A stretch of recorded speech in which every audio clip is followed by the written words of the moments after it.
Naghatid ng tulong si Pangulong Bongbong Marcos sa Occidental Mindoro na patong-patong ang problema ngayon dahil sa matinding epekto ng El Nino at krisis sa kuryente. Sa iba pang lugar, kani-kanyang diskarte ang mga magsasaka para maisalba ang kanilang mga pananim sa gitna ng tagtuyot. Narito ang aking unang balita. Natutuyo na hagdan-hagdang taniman ng gulay sa Mount Santo Tomas sa Tuba-Benguet. Pati mga imbaka ng tubig, natutuyo na rin. Para hindi masira ang mga pananim, nag-aangkat na sila ng tubig sa Baguio kada linggo sa halagang 3,000 pesos para sa 30 drum ng tubig. Paghahatian ito ng 200 magsasaka sa lugar. Kulang yung supply ng tubig namin kasi maraming gumagamit ng tubig kaya ngayong summer kaya kulang na kulang. Ayon sa lokal na pamahalaan ng Benguet, patuloy ang kanilang cloud seeding operations. Apektado na rin ang matinding init ang 4 na hektaryang taniman ng kamatis sa Cebu City. Ang dating kasing laki ng kamao na bunga, parang hole na lang daw ngayon. Dahil hindi napasok sa business standard, mahihirapan daw itong ibenta ng mga magsasaka. Kaya para hindi masayang, ipinamigay nila ang abot sa 15,000 kilos sa kamatis.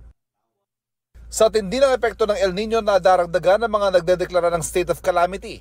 Kabila Maguindanao del Sur, naaabot na raw sa mahigit 300 million pesos ang naitatalang danyo sa mga pananim. Ang Occidental Mindoro isang buwan ang nasa ilalim ng state of calamity. Bitak-bitak na mga lupa. Sa pagtaya ng pamahalang panlalawigan, halos 900 million na ang pinsala ng El Nino sa agrikultura. Occidental Mindoro is one of the top producers of onion and palay, resulting to the damage of almost 300 million pesos in onions alone. For palay, the damage due to drought is estimated to more than 5%. Kami po ay isang agricultural province. Kapag dapa ang magsasaka, dapa po ang aming ekonomiya. Bakas ang tama ng El Nino sa Barangay Central, San Jose, Occidental Mindoro na pinuntahan ni Pangulong Bongbong Marcos. Pero maliit na bahagi lamang ito nang umaabot na sa 10,000 hektaryang napinsala. Nagdala ng tulong ang Pangulo kasama ang iba't ibang ahensya ng pamahalaan. Cash assistance mula sa DSWD, DOLE at TESDA. Mga pump at makina para sa irigasyon at mga traktora naman ang dala ng Department of Agriculture. Meron din mga bangka para sa mga mangingisda at mga freezer para imbaka ng mga huli nila.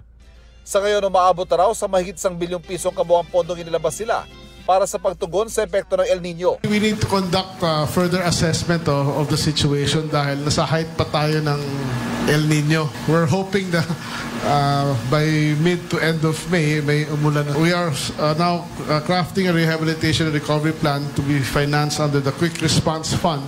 Isa pang problema ng mas nakararaming taga-Occidental Mindoro, ang mataas sa presyo ng kuryente na pumapalo sa mahigit 20 pesos per kilowatt hour ang singil. Agarang solusyon ng Pangulo riyan, solar energy. Ang Department of Agriculture, sisimulan na rin daw ang paggamit ng solar energy para sa cold storage facilities at irigasyon sa lalawigan sa susunod na taon.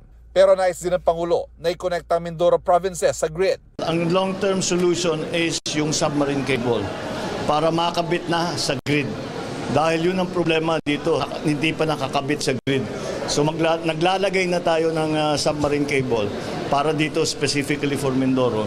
Para yung mga ibang lugar naman na sobra ang kanilang, meron silang excess capacity na tinatawag. Hindi nagagamit, sayang.